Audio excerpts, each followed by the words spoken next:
I'm not sick or struck dumb, or don't you know a kick when you see one can't quit. We're not done, we're gonna kick till the next one. Hello, fine people, and welcome to The Kick. This is a theme schemin' web weaving movie podcast on the Now Playing Network. I am your host, Chance Solom Pfeiffer. We are on, what to call it, a finality kick, covering the last movies of major filmmakers, those sunset entries into the filmography that so often contain the key to understanding the director's dreams and nightmares and hobby horses and their desire to be seen by an audience just one last time. And a few of those qualities exist in the 2019 documentary Varda by Agnès from international filmmaking icon Agnes Varda. This doc would ultimately arrive 6 months after Varda's passing at age 90, and like an unfurling memory, it takes the viewer on a winding journey back through her 60 years of narrative films, documentaries, art installations, and photographs, with a nonagenarian master herself as your tour guide, sometimes addressing live audiences, sometimes just appearing on the sets of her most acclaimed movies, like Vagabond. Both deep and unassuming, Varda by Agnès isn't the kind of film that will tell you outright that Varda arguably started the French New Wave in 1955, but she did. It's not the kind of film that will give you an update on her health, but you know from the final shot of the movie that this is her last. And it's not the kind of film that's yelling her favorite themes from the rooftops, because instead it will just guide you through. Cleo from 5 to 7, The Gleaners and I, The Black Panthers, and 24 other movies. And this doc will say, see, it's all there if you look. So today I am thrilled to be joined by two Agnes Varda evangelists who've looked and looked again at her filmography. Laura Glazer and Jennifer Jones are the founders of the ongoing Varda awareness project, Agnes Varda Forever, in Portland, Oregon. I dare say they're the perfect people to help us understand the career reflection that is happening in this film. Laura and JJ, welcome. Thank you so much for having us. Yeah, thanks. What is the story of how you both became Agnes Varda advocates, and why does she loom so large for you? Okay, Laura and I were acquaintances who did a couple of things in a similar group of people, and we became friends when we encountered each other in the lobby after seeing Faces Places, and we both we're so excited to see one another. We're like, oh, I love her so much. You love her? I love her. You love her? And we immediately were like, oh, we're real friends now. And then that was when that film came out in 2018. And then in 2020, during the pandemic, my college-age son had to move back home with me. And we started giving ourselves a film like the cinema school we always wanted to go to, by watching at least one film a day during the pandemic, and often more. And we watched a couple Agnes Varda films and we could not stop. It just like, and he and I, we would just sing her praises rather. And then we talked about what a crime it is that she's not more well known.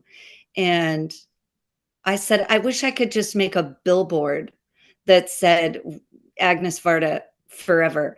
And in the middle of the night, I decided that on a phone pole near my house, I would paint the words Agnes Varda Forever. And it was to amuse my son so that he would go for a walk and see it.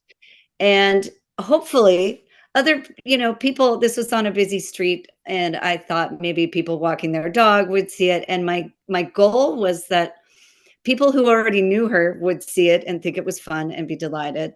And people who didn't know her might Google her first seeing and saying, what's this? And I didn't tell anybody I did it. I just did it to amuse myself and my son. But then Laura's part of the story comes in. I had just started grad school and I had a bunch of new friends. So I was going to visit one new friend, and I didn't know where they lived because I use Google Maps. I'm not from here.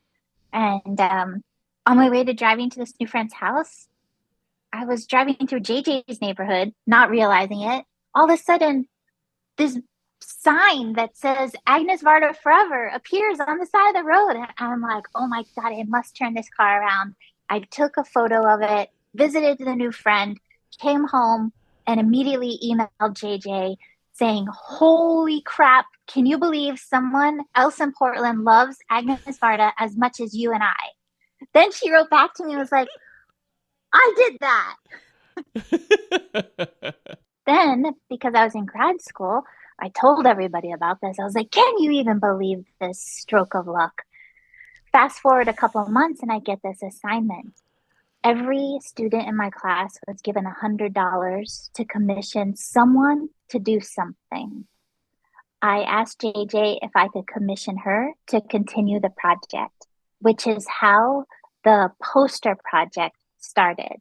Long story short, 500 copies of a poster that says Agnes Varda Forever were made and included little pull tabs that listed movies that she had made with one sentence descriptions.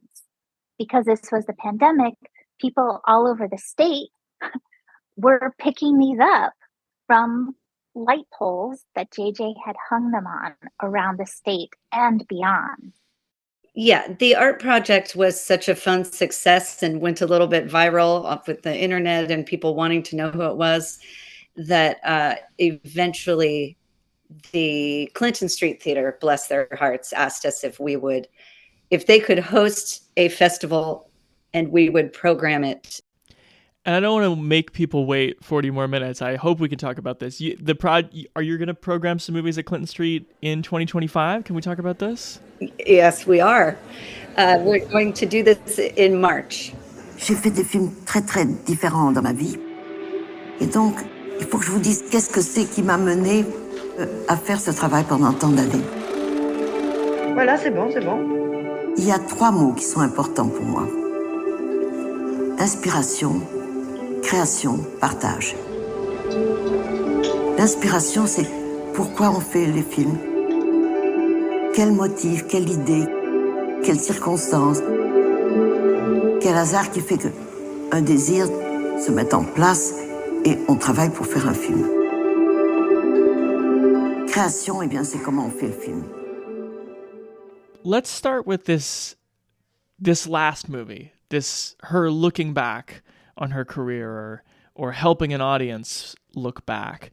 How does the doc Varda by Agnes work for you guys as her last statement?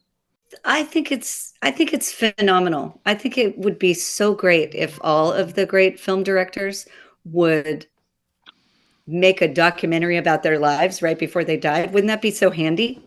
You know, that's just like another way that she's so clever. I mean, the list is so long of just clever, amazing ideas that she had. And of all the people that you might talk about in this series, I'm pretty sure she's going to be the only one who made not one, but 2 "This is the end of my career" documentaries, because she also made Beaches of Agnes, which she made when she was 80 and recaps what she loved about her life and her work.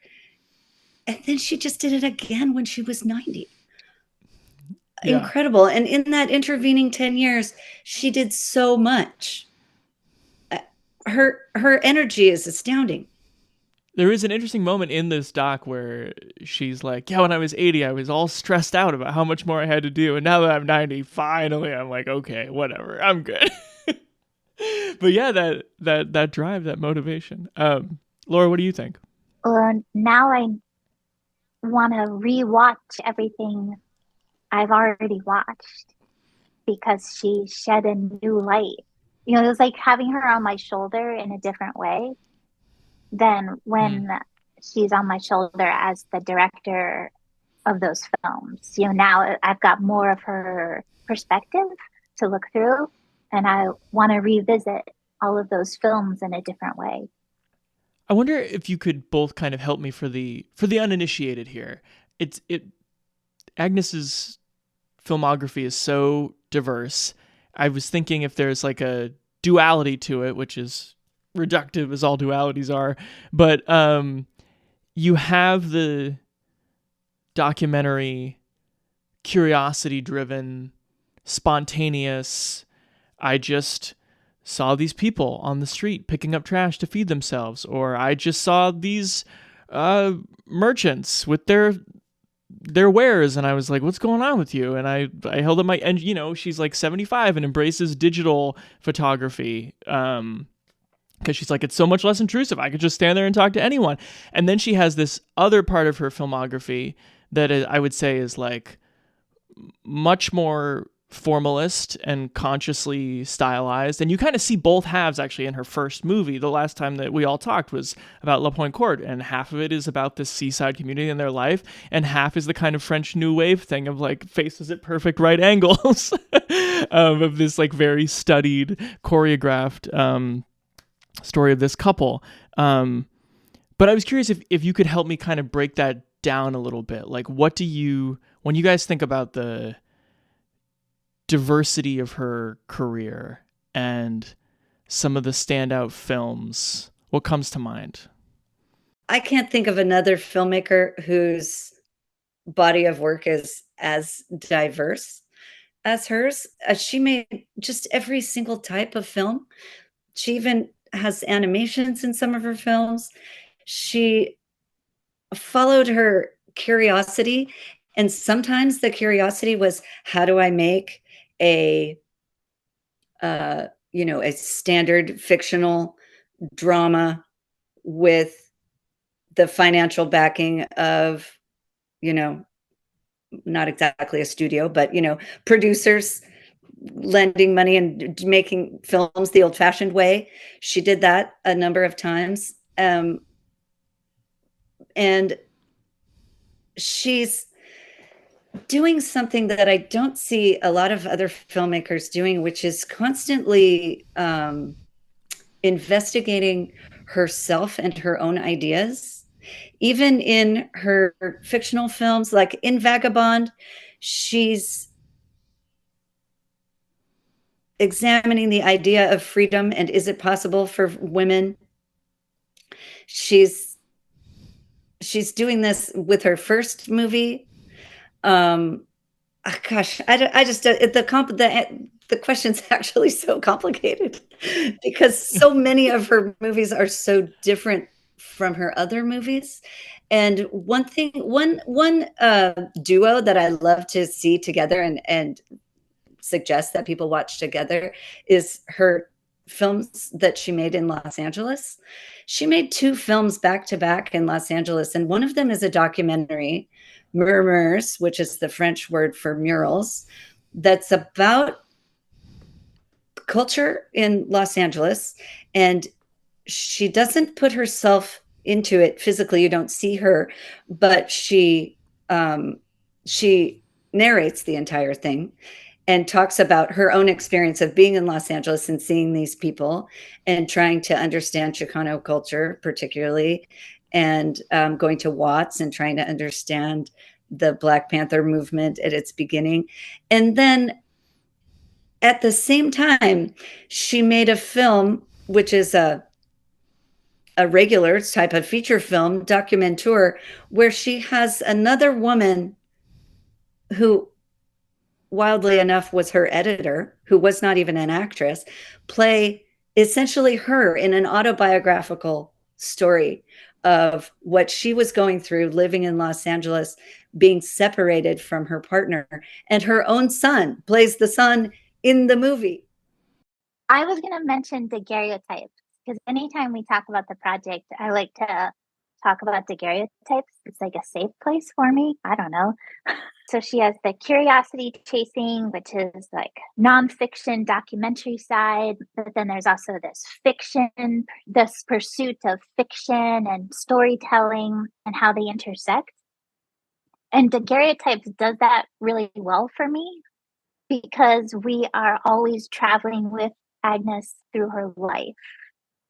And it reminds me that we do that throughout both of those types of films.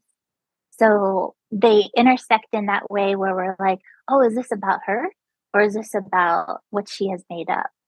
I know that lots of artists and filmmakers, etc., musicians do that.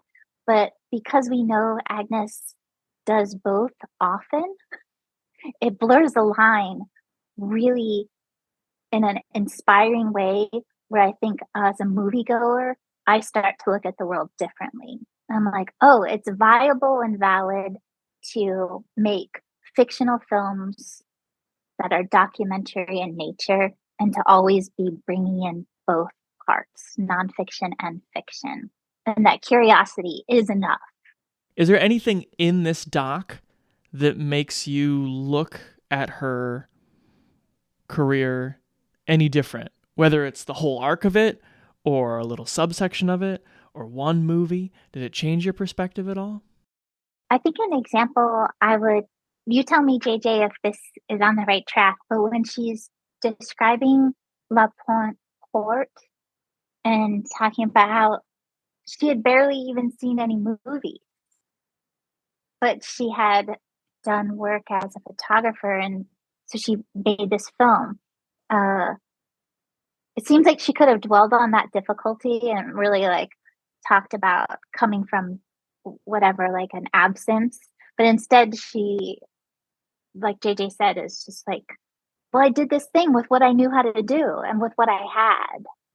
It's interesting because like going back through a career like this is sort of inherently self-mythologizing and self-exploratory, but she's like not interested in the myths that most like towering artists would tell. It like you just said, it's more just like, this is my process. This is what I'm curious about. Every choice I make means something. And here's a few examples of me still making interesting choices in how I recount them. Which, I mean, I'll compare to some other people in this series later, but that's like a very, I think, like I said in the intro, that's a very like unassuming way to go about your own career retrospective.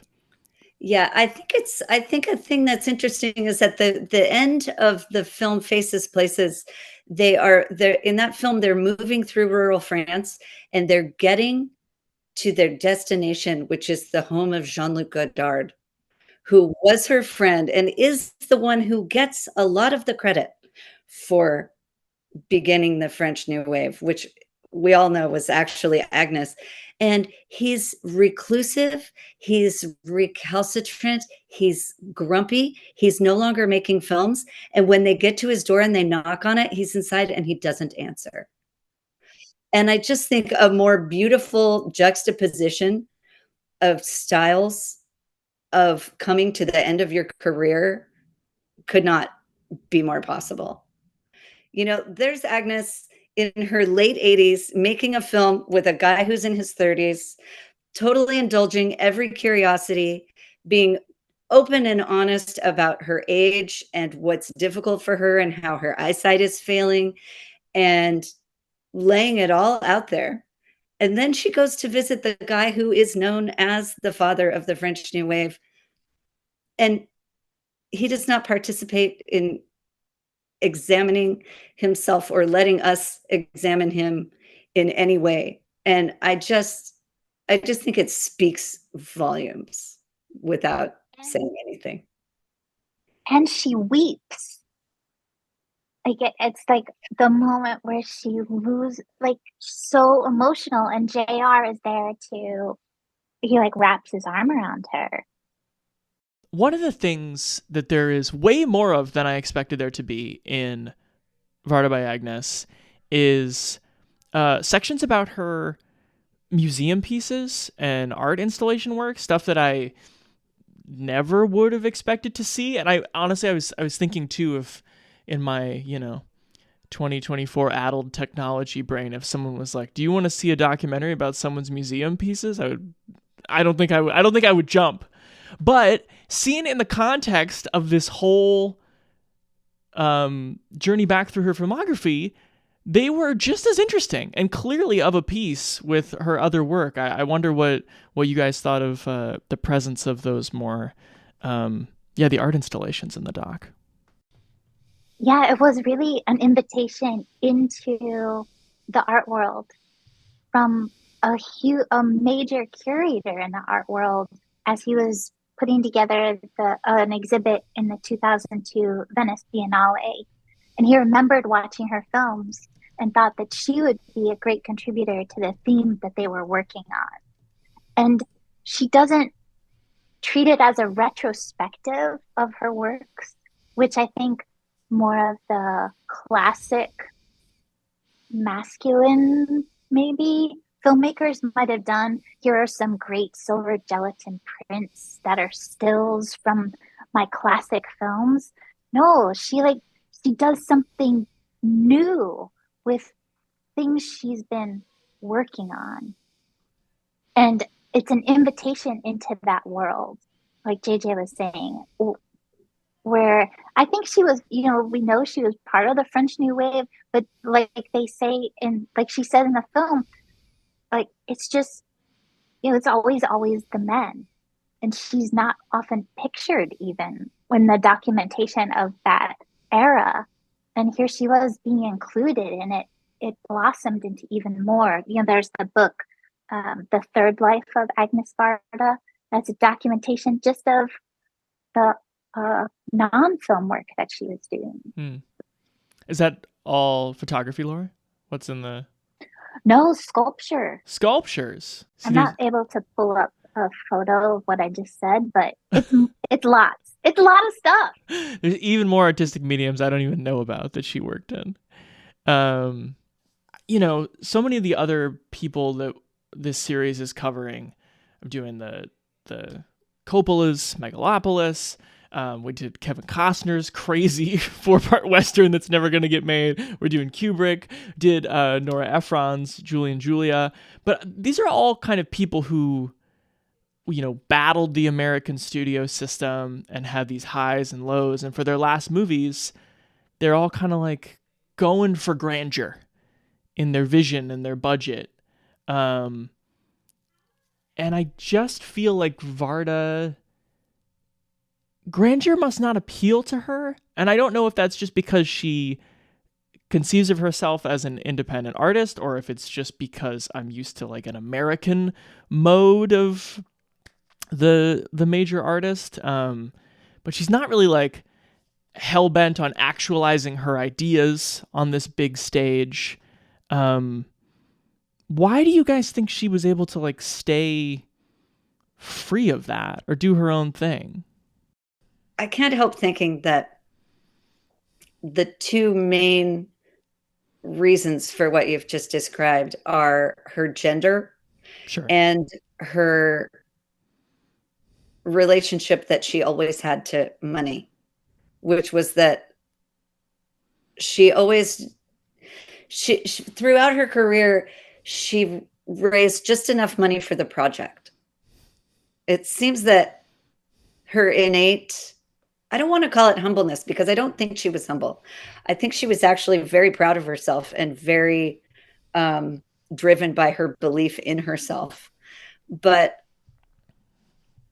it just seemed obvious to me that I don't know, this is going to sound funny, but it just seems that from beginning to end, her sole focus was to connect with people, connect in person, in real life, in that she would take her, like Cleo 5 to 7 is such a great example of when she's got the camera on Cleo and then she turns it to the street performer who just happened to be on the street that day. And she's always wanting to intersect with regular people. And then in her later life, when she was doing her installation work, she didn't just put it in a museum and go home and let people come and see it. She was constantly there. I mean, there's that great scene in this movie where in an installation about her heart-shaped potatoes, she had made for her a potato costume, and she walks around the museum as a talking potato. to interact with people. I mean, just amazing. And when she talks about that in that part of the film, she talks about wanting to always connect with other human beings, not the audience as fans per se, but the audience as human beings. And that's not what's happening with Francis Ford Coppola's Megalopolis. Right. I would agree with that. I mean, a lot of people have said about Agnes that she was so completely herself, and she never tried to be anything else. She never tried to fit into any mold. And I mean, this is just yet another perfect example that when it came time to the end and she was like, I think I'm going to make one more movie. It is a movie of her delivering lectures to crowds, to theaters full of people. And it's almost all happening in person, in concert with human beings. There's an aspect to her movies that is make do.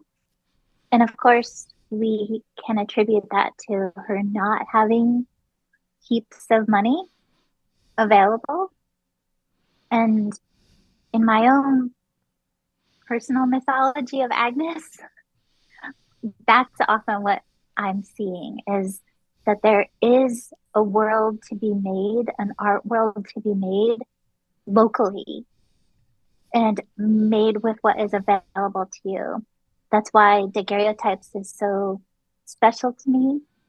She had just had her son and needed to be close to home. So she only let herself venture as far as the extension cord for her film camera would allow her into her neighborhood. And yet we still have this great film. I like to think that that is very applicable in many artists' lives, that she removed a lot of the obstacles by working with what she had.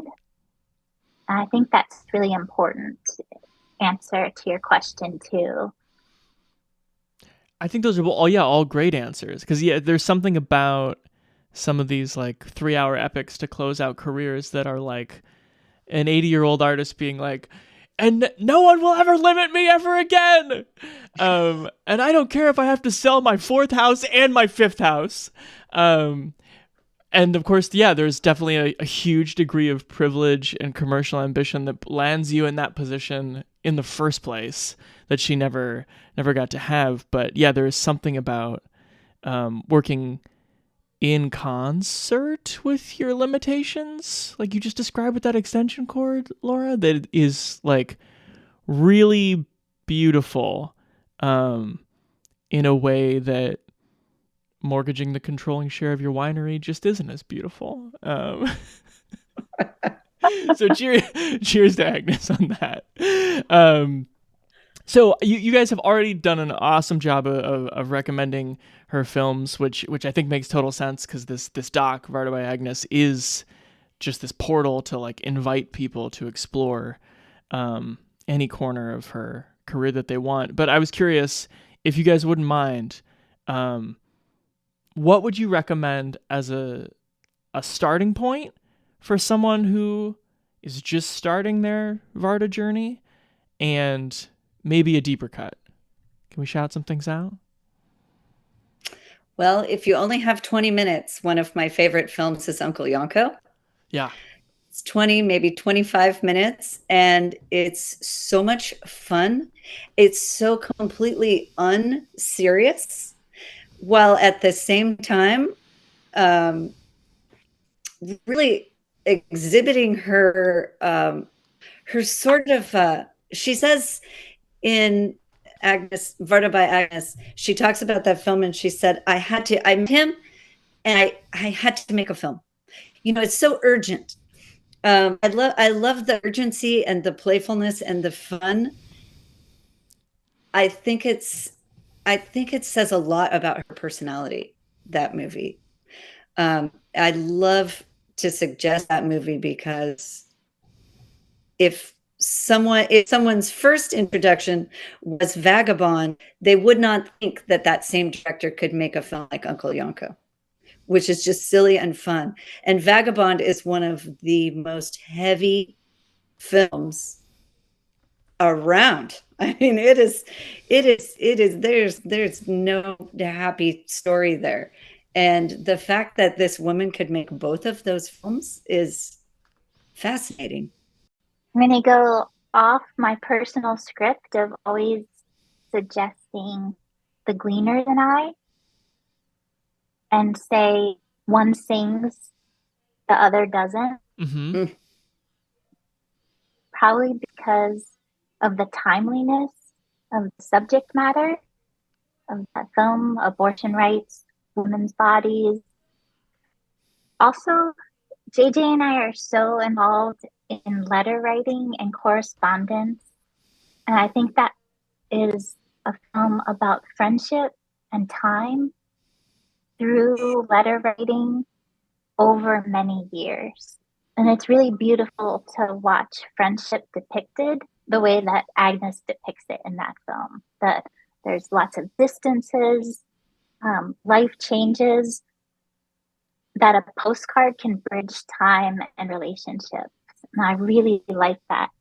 It's also beautifully filmed, and it has an interesting soundtrack.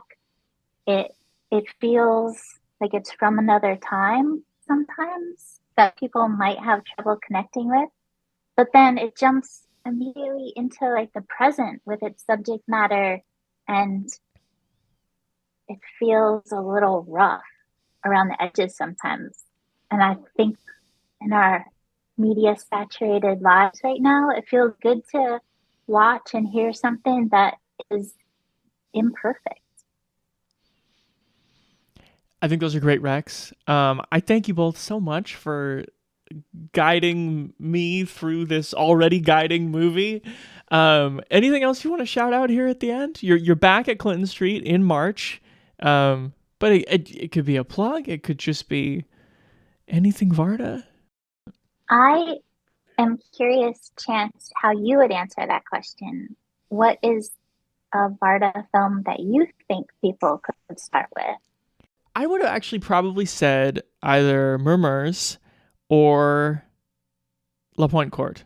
I really think that kind of going back to the beginning, and you do get to see those like both of her stylistic interests so juxtaposed in that first film is really cool. But yeah, Murmurs it's a pretty terrific like just time and place, and she was so good at using her outsiderness to like come into a space and I think be disarming to people, but also kind of disappear, while also still being like, I'm a French filmmaker and I'm in the world of Los Angeles muralism in the late 70s. I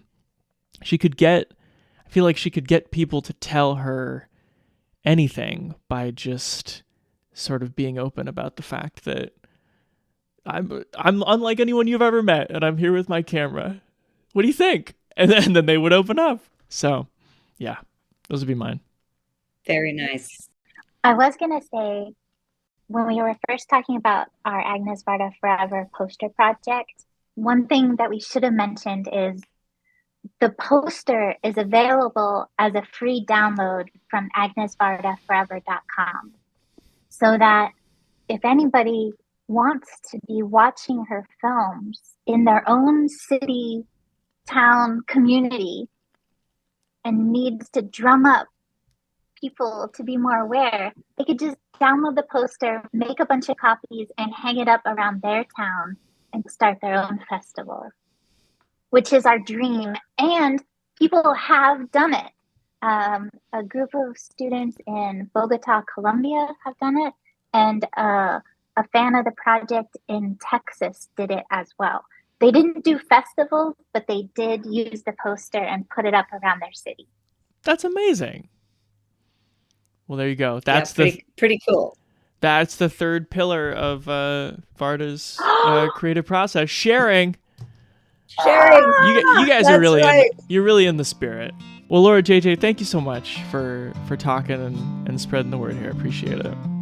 Chance, it's always a pleasure to talk to you.